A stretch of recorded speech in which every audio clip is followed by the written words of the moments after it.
आदरणीय राष्ट्रपति जी, आदरणीय उपराष्ट्रपति जी, आदरणीय स्पीकर महोदय, मंच पर विराजमान सभी वरिष्ठ महानुभाव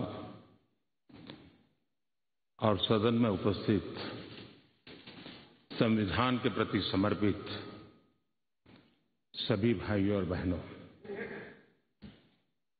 आज का दिवस बाबा साहब आम्बेडकर, डॉक्टर राजेंद्र प्रसाद जैसे दूरंदेशी महानुभावों को नमन करने का है। आज का दिवस इस सदन को प्रणाम करने का है, क्योंकि इसी पवित्र जगह पर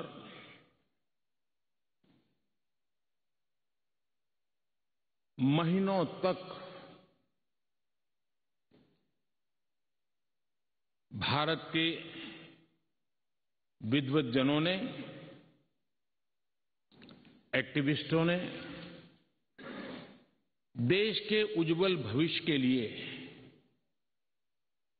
व्यवस्थाओं को निर्धारित करने के लिए मंथन किया था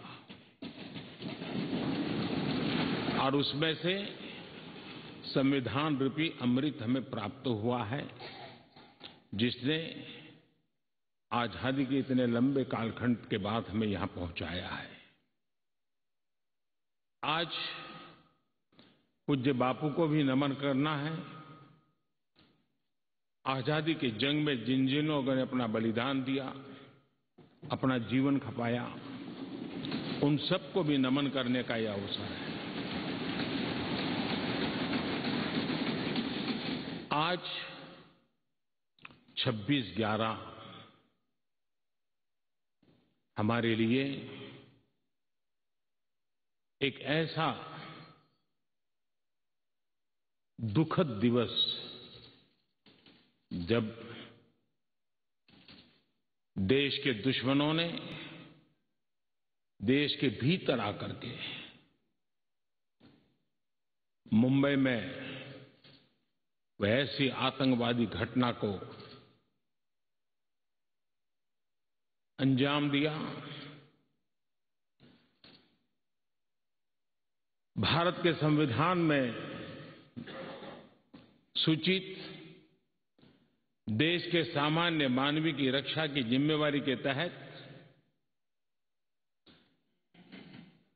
अनेक हमारे वीर जवानों ने उन आतंकवादियों से लोहा लेते लेते अपने आप को समर्पित कर दिया, सर्वोच्च बलिदान दिया। मैं आज 26/11 को उन सभी बलिदानियों को भी आदरपूर्वक नमन करता हूं।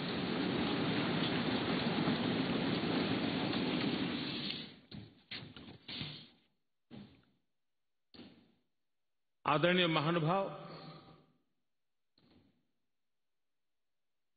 कभी हम सोचें कि आज अगर हमें संविधान निर्माण करने की नौबत होती तो क्या होता। आजादी के आंदोलन की छाया, देशभक्ति का ज्वार,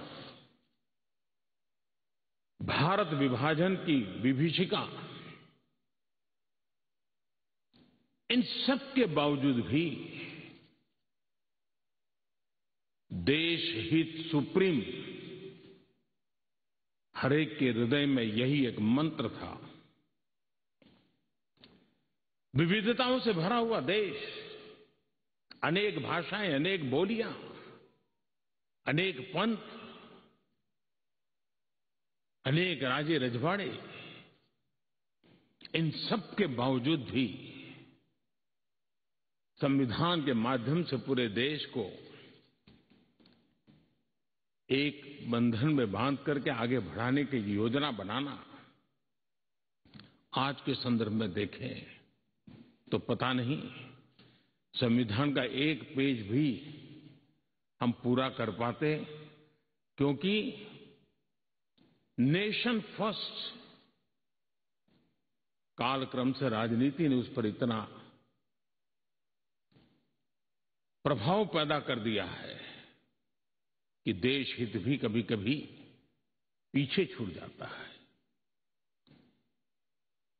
ये उन महानुभावों को प्रणाम इसलिए करना चाहूंगा क्योंकि उनके भी अपने विचार होंगे, उनके विचारों की भी धारा होगी, उस धारा में धार भी होगी, लेकिन फिर भी राष्ट्रहित सुप्रीम होने के नाते सबने मिल बैठ करके एक संविधान दिया।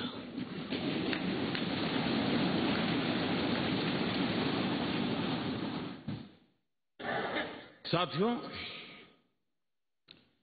हमारा संविधान ये सिर्फ अनेक धाराओं का संग्रह नहीं है। हमारा संविधान सहस्त्रों वर्ष की भारत की महान परंपरा, अखंड धारा, उस धारा की आधुनिक अभिव्यक्ति है।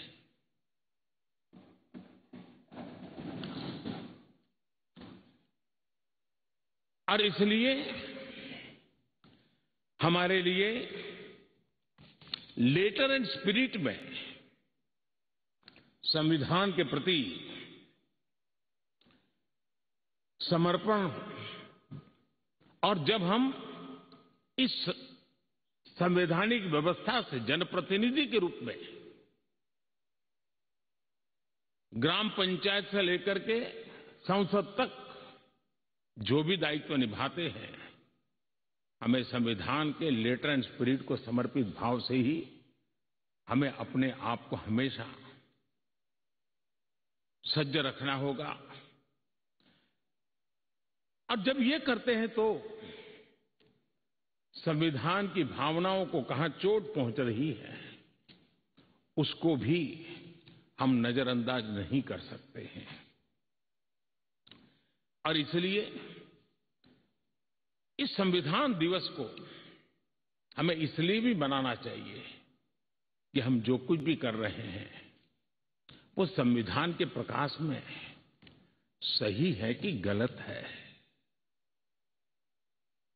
हमारा रास्ता सही है कि गलत है। हर वर्ष संविधान दिवस बनाकर के हमने अपने आप को मूल्यांकन करना चाहिए। अच्छा होता देश आजाद होने के बाद 26 जनवरी प्रजासत्ताक पर्व की शुरुआत होने के बाद हमें 26 नवंबर को संविधान दिवस के रूप में देश में मनाने की परंपरा बनानी चाहिए थी,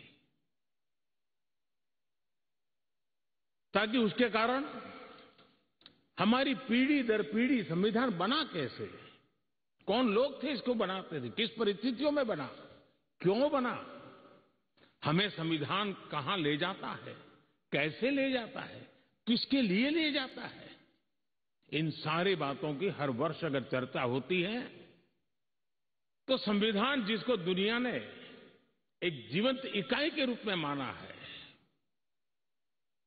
एक सामाजिक दस्तावेज के रूप में माना है, विविधता भरे देश के लिए ये एक बहुत बड़ी ताकत के रूप में पीढ़ी दर पीढ़ी अवसर के रूप में काम आता।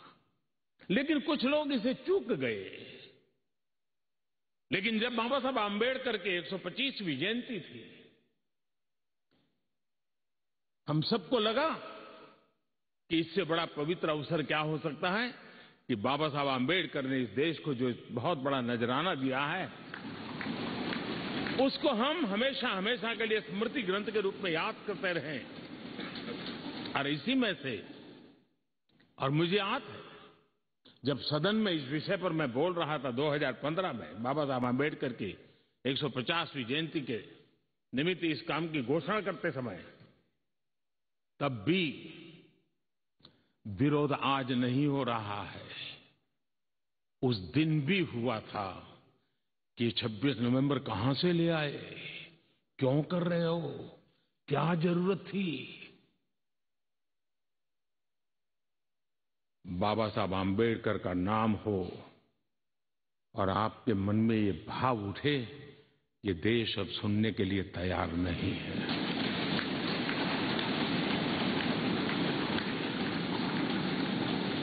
और आज अब भी बड़ा दिल रख करके खुले मन से बाबा साहब आम्बेडकर जैसे मनीषियों ने देश को जो दिया है, इसका पुण्य स्मरण करने की तैयारी ना होना, ये भी एक चिंता का विषय है। साथियों, भारत एक संवैधानिक लोकतांत्रिक परंपरा है। राजनीतिक दलों का अपना एक अहम महत्व है और राजनीतिक दल भी हमारी संविधान की भावनाओं को जन जन तक पहुंचाने का एक प्रमुख माध्यम है। लेकिन संविधान की भावना को भी चोट पहुंची है। संविधान के एक एक धारा को भी चोट पहुंची है जब राजनीतिक दल अपने आप में अपना लोकतांत्रिक कैरेक्टर खो देते हैं। जो दल स्वयं लोकतांत्रिक कैरेक्टर खो चुके हो, वो लोकतंत्र की रक्षा कैसे कर सकते हैं?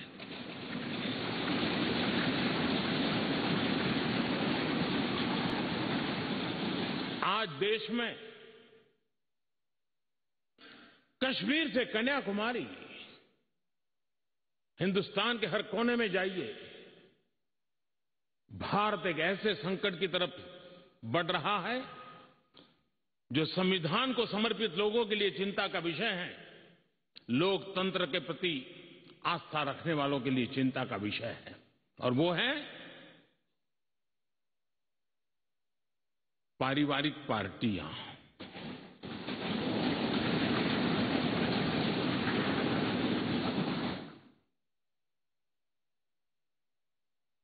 राजनीतिक दल,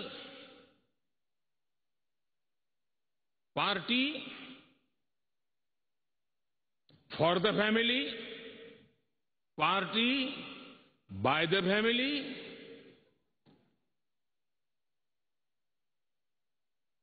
अब आगे कहने की जरूरत मुझे नहीं लगती है।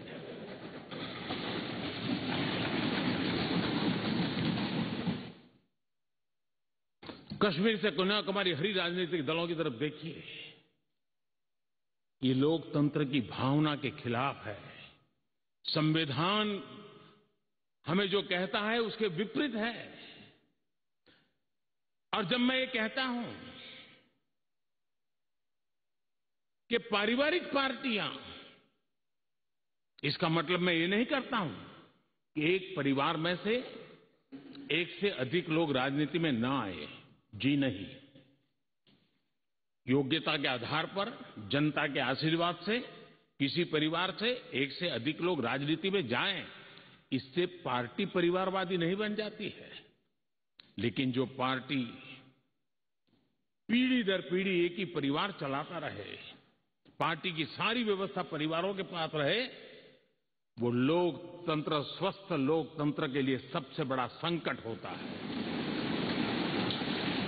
और आज संविधान के दिवस पर संविधान में विश्वास करने वाले, संविधान को समझने वाले, संविधान को समर्पित सभी देशवासियों से मैं आग्रह करूंगा कि देश में एक जागरूकता लाने की आवश्यकता है। जापान में एक प्रयोग हुआ था। जापान में देखा गया कि कुछ ही पॉलिटिकल फैमिली ही व्यवस्था में चल रहे हैं, तो किसी ने बीड़ा उठाया था कि वो नागरिकों को तैयार करेंगे और पॉलिटिकल फैमिली के बाहर के लोग निर्णय प्रक्रिया में कैसे आए। और बड़ी सफलतापूर्वक 30-40 साल लगे, लेकिन करना पड़ा। लोकतंत्र को समृद्ध करने के लिए हमें भी हमारे देश में ऐसी चीजों की ओर जाने की आवश्यकता है, चिंता करने की आवश्यकता है, देशवासियों को जगाने की आवश्यकता है। उसी प्रकार से हमारे यहां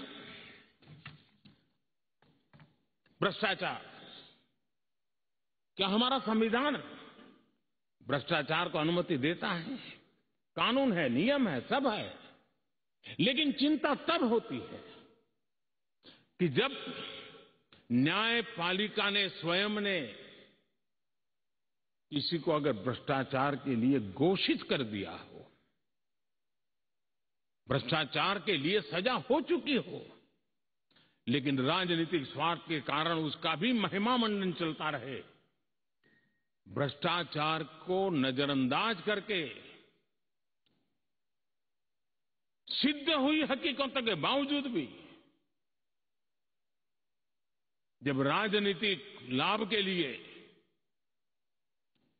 सारी मर्यादाओं को तोड़कर, लोक लाज को तोड़ करके उनके साथ बैठना उठना शुरू हो जाता है, तो देश के नौजवान के मन में लगता है कि अगर इस प्रकार से राजनीति के क्षेत्र में नेतृत्व करने वाले लोग भ्रष्टाचार में डूबे हुए लोगों की प्राण प्रतिष्ठा कर रहे हैं, मतलब उनको भी वो रास्ता मिल जाता है कि भ्रष्टाचार के रास्ते पर चलना बुरा नहीं है। 2-4 साल के बाद लोग स्वीकार कर लेते हैं कि हमें ऐसी समाज व्यवस्था खड़ी करनी है। क्या समाज के अंदर भ्रष्टाचार के कारण कोई अगर गुनाह सिद्ध हो चुका है तो उसको सुधरने के लिए मौका दिया जाए, लेकिन सार्वजनिक जीवन में प्रतिष्ठा देने की जो स्पर्धा चल पड़ी है, ये मैं समझता हूं अपने आप में नए लोगों को लूटने के रास्तों पर जाने के लिए मजबूर करती है, और इसलिए हमें इससे चिंतित होने की जरूरत है। ये आजादी के 75 साल है, ये अमृत काल है। हमने अब तक आजादी के 75 साल दरमियान देश जिस स्थिति से गुजरा था, अंग्रेज भारत के नागरिकों के अधिकारों को कुचलने पर लगे हुए थे, और उसके कारण हिंदुस्तान के नागरिकों को उसके अधिकार मिले, इसके लिए लड़ना बहुत स्वाभाविक था और जरूरी भी था। महात्मा गांधी समेत हर कोई भारत के नागरिकों को उनके अधिकार मिले, इसलिए वो लड़ते रहे, ये बहुत स्वाभाविक है। लेकिन ये भी सही है कि महात्मा गांधी ने आजादी के आंदोलन में भी अधिकारों के लिए लड़ते लड़ते भी देश को कर्तव्य के लिए तैयार करने के लिए लगातार कोशिश की थी। उन्होंने भारत के नागरिकों में उस बीज को बोने की लगातार कोशिश की थी कि सफाई करो, प्रौढ़ शिक्षा करो, नारी सम्मान करो, नारी गौरव करो, नारी को एम्पावर करो, खादी पहनो, स्वदेशी का विचार, आत्मनिर्भर भारत का विचार, कर्तव्यों की तरफ महात्मा गांधी लगातार देश को तैयार करते रहे। लेकिन आजादी के बाद महात्मा गांधी ने जो कर्तव्य के बीज बोए थे, वो आजादी के बाद वटवृक्ष बन जाने चाहिए थे, लेकिन दुर्भाग्य से शासन व्यवस्था ऐसी बनी कि उसने अधिकार के ही बातें करके लोगों को एक ऐसी अवस्था में रखा कि हम हैं तो आपके अधिकार पूरे होंगे। अच्छा होता देश आजाद होने के बाद कर्तव्य पर बल दिया गया होता तो अधिकारों की अपने आप रक्षा होती।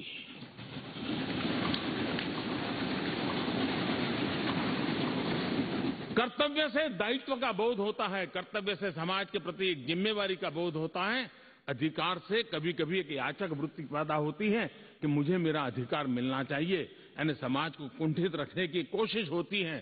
कर्तव्य के भाव से सामान्य मानवीय के जीवन में एक भाव होता है कि ये मेरा दायित्व है, मुझे इसको निभाना है, मुझे करना है, और जब मैं कर्तव्य का पालन करता हूं तो अपने आप किसी के अधिकार की रक्षा हो जाती है, किसी के अधिकार का सम्मान हो जाता है, किसी के अधिकार का गौरव हो जाता है, और उसके कारण कर्तव्य भी बनते हैं और अधिकार भी चलते हैं और स्वस्थ समाज की रचना होती है। आजादी के अमृत महोत्सव में हमारे लिए बहुत आवश्यक है कि हम कर्तव्यों के माध्यम से अधिकारों की रक्षा करने के रास्ते पर चल पड़े। कर्तव्य का वो पथ है जिसमें अधिकार की गारंटी है। कर्तव्य का वो पथ है जो अधिकार सम्मान के साथ दूसरे को सुपुर्द करता है, उसके हक को दे देता है। और इसलिए आज जब हम संविधान के दिवस को मना रहे हैं, तब हमारे भीतर भी यही भाव निरंतर जगता रहे कि हम कर्तव्य पथ पर चलते रहें, कर्तव्य को जितनी अधिक मात्रा में निष्ठा और तपस्या के साथ हम मनाएंगे, हर किसी के अधिकारों की रक्षा होगी। और आजादी के दीवानों ने जिन सपनों को लेकर के भारत को बनाया था, उन सपनों को पूरा करने का सौभाग्य आज हम लोगों को मिला है। हम लोगों ने मिलकर के उन सपनों को पूरा करने में कोई कसर नहीं छोड़नी चाहिए। मैं फिर एक बार स्पीकर महोदय का इस महत्वपूर्ण अवसर के लिए बहुत बहुत बधाई देता हूं, अभिनंदन करता हूं। उन्होंने इस कार्यक्रम की रचना की। ये कार्यक्रम किसी सरकार का नहीं था, ये कार्यक्रम किसी राजनीतिक दल का नहीं था, ये कार्यक्रम किसी प्रधानमंत्री ने आयोजित नहीं किया गया था। ये सदन का गौरव होते हैं स्पीकर, सदन का ये स्थान गौरवपूर्ण होता है।